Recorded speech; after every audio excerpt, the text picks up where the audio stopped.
Marcus Chen wiped the sweat from his forehead as he walked through the crowded auction hall on Keswick Station. The air smelled like metal and oil. Hundreds of alien traders pushed past him, their voices creating a loud noise that hurt his ears. Marcus was a salvage appraiser. His job was simple: look at old spaceships and equipment, decide if they were worth anything, then move on. It was boring work, but it paid his bills. Barely. Today's auction was supposed to be routine. An old Vrath merchant had died, and his family was selling everything he owned. Marcus expected to see the usual junk, broken mining drills, rusty cargo containers, maybe a few outdated navigation systems. He was wrong. Marcus stopped walking when he saw it. In the far corner of the hangar, covered in dust and debris, sat a spacecraft unlike anything else in the room. While the other ships were blocky and practical, this one had smooth curves and elegant lines. It was clearly human-made, but old. Very old. His heart began to beat faster. Marcus pulled out his tablet and started taking photos. He zoomed in on the hull markings, most of them faded and barely visible. Then he saw a small symbol near what used to be the main airlock. A circle with 13 stars arranged in a specific pattern. His hands started shaking. "No way," Marcus whispered to himself. "It can't be." He knew that symbol. Every human child learned about it in history class. It was the emblem of Earth's first contact fleet, the brave ships that left Earth 200 years ago to meet alien species and build friendships across the galaxy. Most of those ships returned home as heroes, but one never came back. The Wandering Star, commanded by Captain Yuki Tanaka, vanished without a trace. Conspiracy theories filled human forums for decades. Some said the ship was destroyed. Others claimed it was stolen. A few believed the crew found something amazing and chose to stay hidden. The ship became a legend. According to the stories, the Wandering Star carried the original peace treaties with 12 alien species. It also held cultural artifacts from Earth: music, art, literature, and personal items from the crew. These things were priceless, not because of money, but because they represented humanity's first steps into the larger universe. And now, if Marcus was right, that legendary ship was sitting in a junk auction. He walked closer, trying not to run.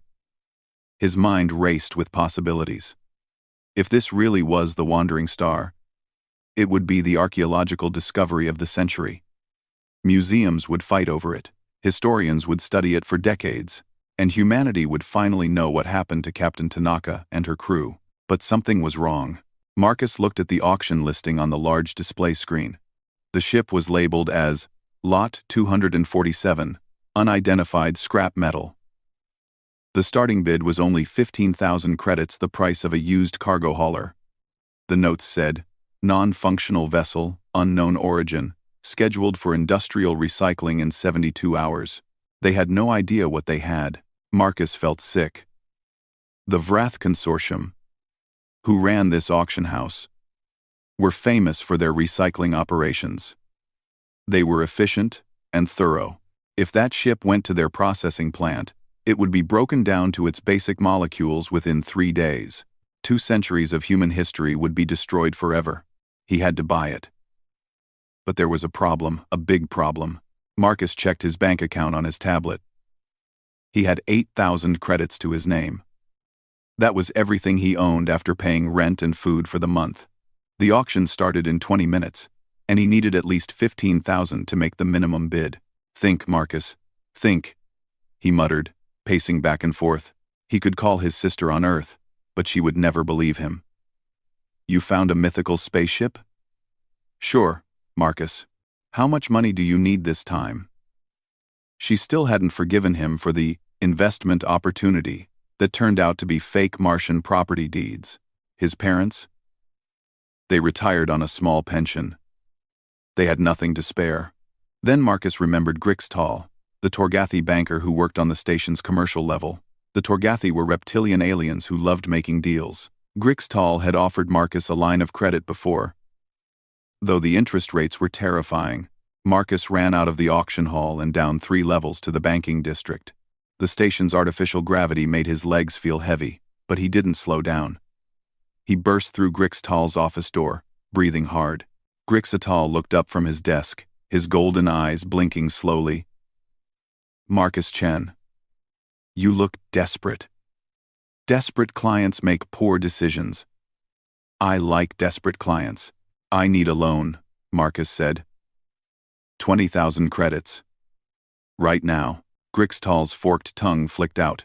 20,000? You barely make that in a year. What's the collateral? My appraisal license, my tools, and my reputation. Your reputation? Grixtal laughed. A hissing sound that made Marcus uncomfortable. That's worth maybe 500 credits on a good day. Please. Marcus said. I found something. Something important. If I'm right, I can pay you back 10 times over. Grixtal studied him for a long moment. Then he smiled, showing many small teeth. Fine. But the interest is 30% monthly. If you can't pay in 90 days, I own everything you have, including your future earnings. Sign here. Marcus signed without reading. He had no choice. 15 minutes later, Marcus was back in the auction hall with 23,000 credits in his account. The auction had already started. A Vrath auctioneer stood on a platform, her insect-like body clicking and chirping as she spoke through a translator. Lot 245. Sold. Next, Lot 246. A collection of hyperspace navigation beacons from the Kessian Republic, starting at. Marcus pushed his way to the front. His shirt was soaked with sweat. His heart pounded so hard he thought everyone could hear it. Lot 247, the auctioneer announced. Unidentified scrap metal vessel. No working systems detected. Suitable only for material reclamation. Starting bid. 15,000 credits. Silence filled the hall. Other bidders looked at the ship and shook their heads. Scrap metal wasn't exciting. You could find 100 dead ships like that, or so they thought. 15,000 credits, the auctioneer repeated. Do I hear 15,000?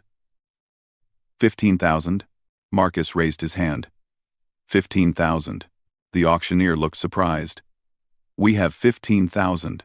Do I hear 16? More silence. A few alien traders whispered to each other, probably wondering why a human would waste money on obvious junk. 15,000 going once, going twice. Sold to the human in the blue jacket. Marcus felt dizzy. He had done it. The wandering star, if that's what it really was, belonged to him now. He completed the payment transfer and received the ownership codes. The Vrath auctioneer handed him a data chip with the ship's impound location and a warning notice. Congratulations on your purchase, she said, her translator making her voice sound flat and emotionless. Please be advised that per galactic salvage law, you have 72 hours to prove historical or functional value. If you cannot provide adequate documentation, ownership reverts to the Vrath Consortium for scheduled recycling. Have a pleasant day. 72 hours.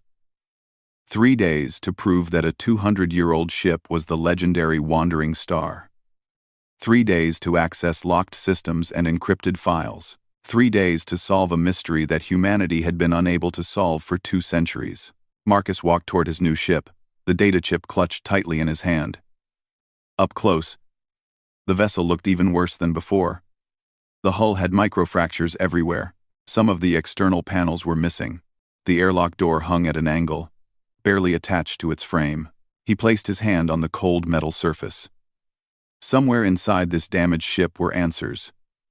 Somewhere in its computer systems were the truth about Captain Tanaka and her crew. Somewhere in its sealed compartments were treasures that belonged to all of humanity. But first, he had to figure out how to turn it on without making it explode. Marcus took a deep breath and smiled. Okay, old girl, he said quietly. Let's see if you remember who built you. Behind him, on the other side of the hangar, a well-dressed human woman watched through expensive optical implants. Her name was Diana Reeves, and she was the wealthiest private collector of human artifacts in 3 star systems. She smiled coldly and made a call on her communication device. Yes, it's me. I need you to file an ownership dispute immediately. Nobody just bought something that belongs in my museum. The race had begun. Marcus stood inside the Wandering Star and felt like he was walking through a tomb. The ship's interior was dark, except for his flashlight beam. Dust floated in the air with each step he took. The walls were covered in a thin layer of frost. The life support system had been dead for a very long time. He had 68 hours left. The number kept counting down in his mind like a bomb timer. Okay, think logically, Marcus said to himself. His voice sounded strange in the empty corridor. I need to prove this ship is historically important. That means I need to access the computer logs, find the crew records, maybe get the AI system working. He walked toward what looked like the main control room. The door was stuck, but after several hard pushes, it opened with a loud grinding noise. Inside, the captain's chair sat in the center, facing a view screen covered in cracks. Control panels lined the walls, all of them dark and lifeless. Marcus sat in the captain's chair and immediately felt uncomfortable. This was where Captain Yuki Tanaka had sat 200 years ago. This was where she made the decision that caused her ship to vanish from history. He connected his tablet to the main computer port and ran a diagnostic scan. The results made his heart sink. The ship's AI core was in deep hibernation mode, a safety protocol used to preserve data during emergencies. But waking it up required power, and the ship's reactor had been offline for 2 centuries. Even worse, the data was encrypted with old Earth security protocols that nobody used anymore. And according to his tablet, the ship's hull was so damaged that turning on the reactor might cause a chain reaction that could destroy half the docking bay. Perfect, Marcus muttered. Just perfect. He needed help. Real help from people who knew what they were doing. Marcus made his first call to Yuki Yamamoto, an elderly engineer who lived on the station's residential level. She had worked on human spacecraft for 50 years and had even helped build some of the second contact fleet ships that came after the Wandering Star. Yuki, it's Marcus Chen. I need your expertise on something important. Marcus? It's 3 in the morning, station time. This better be good. I think I found the Wandering Star. The real one. And I have 3 days to prove it before it gets scrapped. There was a long silence on the other end. Then, I'll be there in 20 minutes. Don't touch anything. His second call was more difficult. Marcus needed someone who understood Vrath technology and recycling protocols. Someone who could help him navigate the legal requirements for preventing the ship from being scrapped. He decided to contact Keisht, a young Vrath technician he had worked with on a previous salvage job. Vrath were insect-like aliens with hard exoskeletons and multiple arms. Most humans found them intimidating. But Marcus knew Keisht was different. Unlike most Vrath, who only cared about efficiency and profit, Keisht was curious about other species and their history. Keisht, I need a favor. A big one. Keisht's clicking sounds came through the translator. Marcus Chen, you purchased the scrap vessel from today's auction. My people are confused. Why would you waste credits on worthless metal? Because it's not worthless. It's the Wandering Star, from Earth's first contact fleet. And I need your help to prove it before your consortium recycles it. More clicking sounds. Marcus had learned that this meant Keisht was thinking carefully. The Wandering Star? The legend ship? If you are correct, this would be fascinating. I have read human histories. Your species builds things with unusual emotional attachments. I will help. This is more interesting than my regular work. The third member of Marcus's team was the hardest to find. He needed someone who could break ancient encryption and recover damaged data. After asking around the station, several people recommended Borrowed Light of Dawn, a Luminae being who worked in the station's archives. Luminae were strange aliens made of crystalline structures that glowed with internal light. They didn't have physical bodies, like humans or Vrath. Instead, they existed as patterns of energy inside their crystal forms. They experienced time differently than other species, which made them excellent at understanding old data and historical records. Marcus found Borrowed Light in the archives, floating inside its crystal chamber. The luminae pulsed with soft blue light as Marcus explained the situation. A mystery from 200 years past. Borrowed Light's translator said in a musical voice. How delightful. Yes. I will join your effort. Data archaeology is my passion, and human encryption from that era presents interesting philosophical challenges. Philosophical challenges? Marcus asked. Your species designs security systems based on cultural knowledge and emotional context. To decrypt them, one must think like a human from that specific time period. It is like solving a puzzle where the pieces are made of memories and feelings. Marcus didn't fully understand, but he was grateful for the help. 24 hours had passed. 44 hours remained. The team gathered inside the Wandering Star's control room. Yuki Yamamoto examined the reactor systems with her scanner, her gray hair tied back in a practical bun. Keist moved through the ship on its multiple legs, checking structural integrity with professional efficiency. Borrowed Light of Dawn floated near the main computer, its crystal body casting strange shadows on the walls. The good news, Yuki announced, is that this ship's engineering is definitely from the First Contact era. I recognize the reactor design. It's a Tanaka-Hoffman fusion core. Only 3 ships ever used this model, and the Wandering Star was one of them. Marcus felt hope rising in his chest. That's proof, right? It's circumstantial proof, Yuki said. Any good lawyer could argue that someone built a replica using the same design.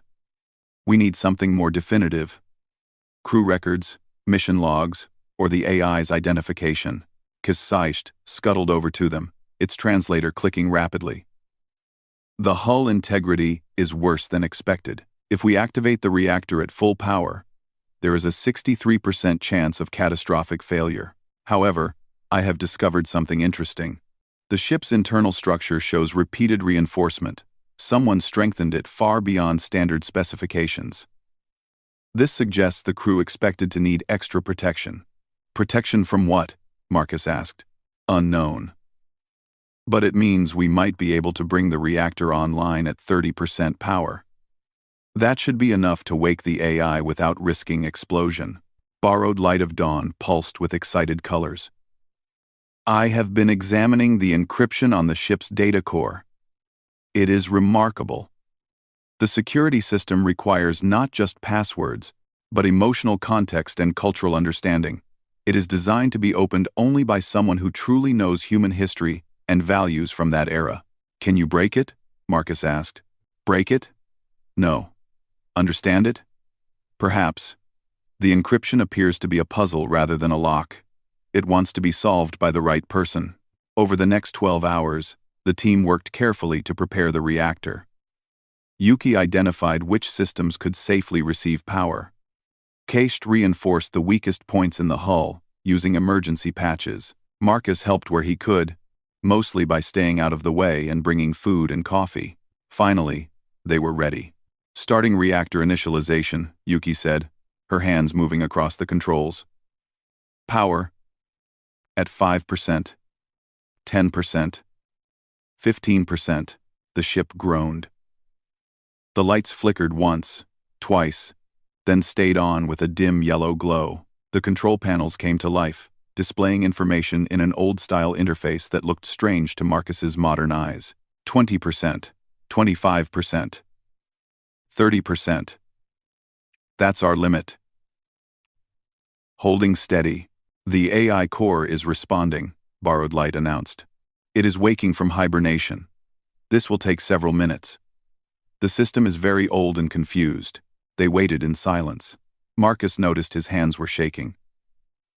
200 years of mystery were about to be solved. The main view screen flickered. Static filled the air. Then, a voice female, warm but uncertain, spoke through the ship's speakers. System initialization. Checking crew roster. Where is Captain Tanaka? Where is my crew? Marcus stepped forward.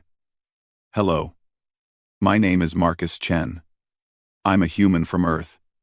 You've been in hibernation for a long time. Can you tell me your designation? My designation. I am Stella. Ship's tactical and exploratory learning AI. Something is wrong. My chronometer says No, that can't be right. It says 200 years have passed. That's impossible. It's not impossible, Marcus said gently. You've been missing for 2 centuries. Everyone thought you were destroyed. Can you tell me what happened? My memory files are damaged. I remember. Captain Tanaka was worried. She discovered something. Something about the treaties. One of the species we befriended, they were planning to steal our cultural artifacts. To sell them. It would have destroyed Earth's reputation. It would have ended the peace. Yuki gasped. Marcus turned to look at her and saw tears running down her face. What's wrong? He asked. Captain Yuki Tanaka. The old engineer whispered. She was my grandfather's sister. My great-aunt. My family thought she died a hero. We never knew what really happened. Stella's voice became clearer, stronger. Captain Tanaka made me hide the ship. She said we had to protect the treaties and the artifacts until it was safe. We found a dead system. Far from trade routes. We were supposed to wait there for only a few months. But then, the crew got sick. Some kind of virus we picked up on one of our stops. Mythical couldn't stop it. They died. One by one. Captain Tanaka was the last. She recorded a final message before she sealed the ship and activated my hibernation protocol. The control room was silent except for the hum of the reactor. Can you show us that message? Marcus asked quietly. Yes. Playing Captain Tanaka's final log entry. The view screen lit up. A woman appeared, Asian features, short black hair. Tired eyes but a determined expression. She wore the dark blue uniform of Earth's first contact fleet. This is Captain Yuki Tanaka, final log entry of the Wandering Star. If someone is watching this, then you've found my ship. Good. That means humans are still out here. Still exploring. Still making friends with the galaxy. Captain Tanaka paused, coughing. She looked sick. My crew is gone. I'm the last one. The virus that killed them is not contagious to other species, but I couldn't risk bringing it back to Earth. So I'm sealing the ship with all our evidence, the proof of the conspiracy, the original treaties, the artifacts we were meant to protect. Everything is here. She smiled sadly. I want my family to know I didn't fail. We completed our mission. We protected what mattered. Tell them I loved them. Tell them I died protecting the friendship we built with the stars. Quote, the message ended. The screen went dark. Yuki was sobbing quietly. Cassius stood very still. Its translator silent. Even borrowed light of dawn had dimmed its glow respectfully. Marcus wiped his own eyes. Then his communicator buzzed with an urgent message. It was from station security. Diana Reeves, the wealthy collector, had filed a legal injunction. She claimed Marcus was a fraud, that the ship was just a replica, and that he was risking station safety with unauthorized reactor activation. She had convinced a judge to reduce his proof deadline to 24 hours. They had 1 day left. And now, they had to deal with Diana Reeves and her team of expensive lawyers. The race was far from over. Marcus stared at the legal notice on his tablet. 24 hours. Diana Reeves had cut his time in half with a single court filing. This is insane, he said, pacing around the control room. We just woke up, Stella. We just found proof that this is the real Wandering Star. We have Captain Tanaka's final message. How is that not enough? Yuki wiped her eyes and looked at the legal document. It says here that video recordings can be fabricated. Diana's lawyers are arguing that we created fake evidence. They're saying the AI could be programmed to tell any story we want. Keseshet clicked nervously. The human legal system is confusing. Among Vrath, possession is simple. You own something or you don't. Why do your people make it so complicated? Because some humans are greedy, Marcus said bitterly. Diana Reeves wants this ship for her private collection. She doesn't care about history or truth. She just wants to own something nobody else has. Stella's voice came through the speakers. Marcus Chen, I am detecting increased stress in your voice patterns. Are we in danger? Now. Sort of, Marcus admitted. There's a woman trying to take you away from us. She says we can't prove you're real, but I am real. I have been here for 200 years. I have memories of my crew. I have the cultural artifacts in my cargo bay. I have the original treaties in my secure vault. Marcus stopped pacing. Wait, the vault. You said Captain Tanaka sealed everything in a vault? Yes, the main security vault in the engineering section. It contains all the physical evidence, the signed treaties with 12 alien species, personal items from Earth, and the proof of the conspiracy. Can we open it? The vault requires full reactor power and a physical access code. Captain Tanaka was the only one who knew the complete code. Marcus felt his hope dying. So we can't access the most important evidence. Perfect. Borrowed, light of dawn pulsed with sudden brightness. Perhaps we can. STL, you said Captain Tanaka's final message contained everything we need to know. What if the access code is hidden in that message? Humans from that era often embedded important information in their final communications. That's true, Yuki said slowly. My family has stories about how Captain Tanaka loved puzzles and codes. She believed important things should be protected, but not hidden completely. They spent the next 6 hours analyzing Captain Tanaka's message. They studied every word, every pause, every gesture she made. Borrowed Light of Dawn used its unique perception to examine the video frame by frame, looking for patterns. Finally, the Lumine found something. Look at her hands, Borrowed Light said. Throughout the message, she touches different parts of her uniform. Her collar, her badge, her sleeves. The pattern is not random. She is communicating in Earth, military sign language from that era. Yuki leaned forward. My grandfather taught me some of those signs. They're old, but I remember. She's spelling something. TREATY, Y, and numbers. 1, 3, 7, 9, 2. Treaty 13792, Marcus said. That must be the vault code. They rushed to the engineering section. The vault was a massive metal door built into the ship's hull. It had a physical keypad, no digital interface that could be hacked. Marcus typed in the numbers with trembling fingers. 13792. Nothing happened. He tried again. Still nothing. Wait, Stella said. You need full reactor power to open the vault. The locking mechanism requires significant energy. SEAGATE examined the reactor readings. If we increase to full power, the structural stress could tear the ship apart. The probability of catastrophic failure is 78%. We don't have a choice, Marcus said.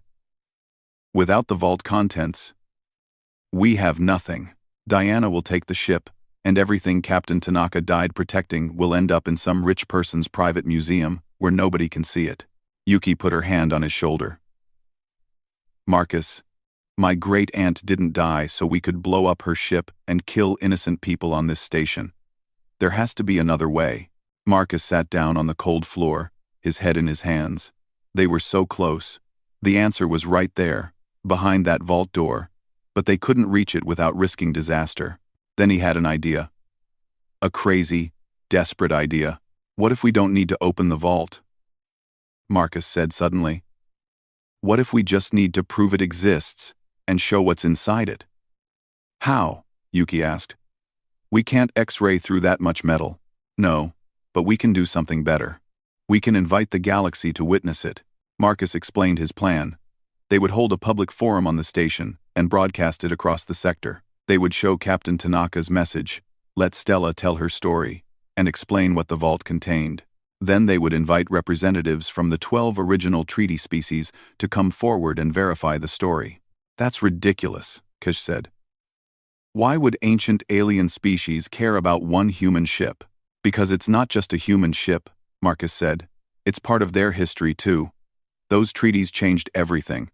They created the peaceful galaxy we live in today. If we can get even one of those species to support us, Diana's case falls apart. They had 16 hours left.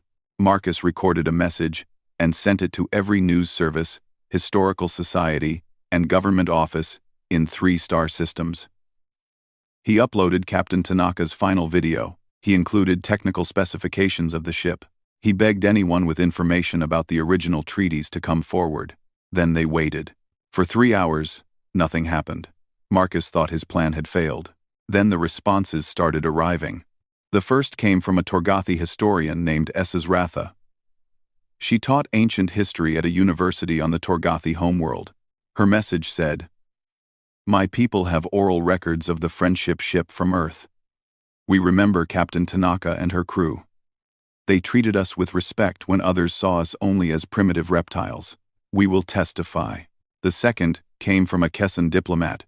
The Kessin were a peaceful species known for their incredible memory. "We have a memorial on our homeworld dedicated to the Wandering Star. It lists the names of all crew members. We honor their sacrifice every year. We will send representatives immediately." More messages poured in. An elderly Vorthian trader remembered meeting the Wandering Star when he was young. Illumine Collective had studied the First Contact era for decades. Even species Marcus had never heard of reached out, all of them wanting to be part of something important. The most surprising message came from the Shelian Empire. The Ixchelians were one of the original 12 treaty species. They were proud, ancient, and rarely involved themselves in other species' affairs. Their message was formal and cold. 200 years ago, elements within our government attempted to steal human cultural property. This act shamed our people. We have spent 2 centuries trying to atone. If the Wandering Star has truly been found, the Ixchelian Empire will provide full authentication and a formal apology. We will also assist with any preservation efforts. Marcus read the message 3 times, unable to believe it. The conspiracy that Captain Tanaka died protecting the Ixchelians were admitting it publicly. With 12 hours remaining, Marcus organized a public gathering in the station's main assembly hall. Over 300 beings attended: humans, Vrath, Torgathi, Lumine, Kessin, and dozens of other species. News cameras from 7 different networks recorded everything. Diana Reeves sat in the front row with her lawyers, looking confident and cold. Marcus stood on the stage, more nervous than he had ever been in his life. He wasn't a public speaker. He was a salvage appraiser who usually worked alone, but he thought about Captain Tanaka, dying alone on her ship, trusting that someday someone would understand what she did. 200 years ago, Marcus began. A woman named Yuki Tanaka made an impossible choice. She could return to Earth as a hero, or she could protect the friendship treaties that her crew had risked everything to create. She chose friendship. She chose to trust that someday, someone would find her ship and understand. He showed Captain Tanaka's final message. Many people in the audience cried. Even some of the Vrath, who rarely showed emotion, stood very still with respect. Then Stella spoke through the audio system, telling her story in her own words. She talked about the crew, their mission, their dedication to peace. One by one, representatives from different species came forward. Sratha, the Torgathi historian, showed ancient records. The Kessin diplomat displayed images of their memorial. The Ixchelian representative, a high-ranking official who had traveled 3 days to be there, stood before everyone and said, 2 centuries ago, my ancestors betrayed Captain Tanaka's trust. They planned to steal humanity's gifts and sell them for profit. Captain Tanaka discovered this plot, but instead of causing a war, she chose to hide. She protected both the artifacts and our reputation. Because of her mercy, the Shelian people had time to change, to become better. We owe humanity a debt we can never fully repay. This ship is sacred. It must be preserved. The assembly hall erupted in approval. Beings from dozens of species stood and expressed their support. Diana Reeves tried to argue. Her lawyers presented their objections. But the judge, a wise old human woman who had been listening, carefully silenced them. I've heard enough, the judge said. This court recognizes the Wandering Star as an authentic historical vessel of immense importance. Ownership is confirmed with Marcus Chen. Furthermore, I'm recommending that the Galactic Heritage Council designate this ship as the first ever shared cultural heritage site protected by all species, owned by none. Marcus felt his legs give out. He sat down on the stage, overwhelmed with relief. The next few days passed in a blur. Experts from across the galaxy arrived to study the ship. Engineers worked to safely stabilize the hull. Historians documented everything. The vault remained sealed for now, but it didn't matter. Everyone knew what was inside, and everyone agreed it should stay protected until the ship was completely safe. Marcus was appointed the ship's first curator. The job paid barely enough to live on, but it came with something better purpose. Yuki Yamamoto spent hours talking with Stella about her great-aunt. The AI shared stories and memories that Yuki's family had thought were lost forever. They laughed and cried together. Case surprised everyone by writing a paper about emotional value in salvage operations that changed how the Vrath Consortium approached historical artifacts. Young Vrath started studying archaeology instead of just recycling. Borrowed Light of Dawn helped decrypt thousands of personal messages the crew had recorded before they died. These messages were returned to their families on Earth, bringing closure after 2 centuries of wandering. 6 months later, the Wandering Star reopened as a living museum. Thousands of visitors came every week. Humans wanting to honor their heroes, aliens wanting to pay respects to the ship that helped create lasting peace. Marcus stood on the repaired bridge, watching groups of schoolchildren from 5 different species touring together. A young human girl asked Stella questions about navigation. A Vrath child carefully examined the old control panels. A Torgothi teenager took notes for a history report. Captain Tanaka would have loved this, Stella said softly, her voice warm with contentment. She always believed different species could be friends. She died protecting that dream, and now look, her ship has become a place where that dream lives every day. Marcus smiled. He was broke, exhausted, and working harder than ever. Grixtal the banker had eventually forgiven most of the loan after Marcus became famous, but none of that mattered. He had saved something precious. He had given Captain Tanaka's sacrifice meaning. He had turned a piece of junk into a beacon of hope. Sometimes, Marcus thought, the most valuable things are the ones everyone else overlooks.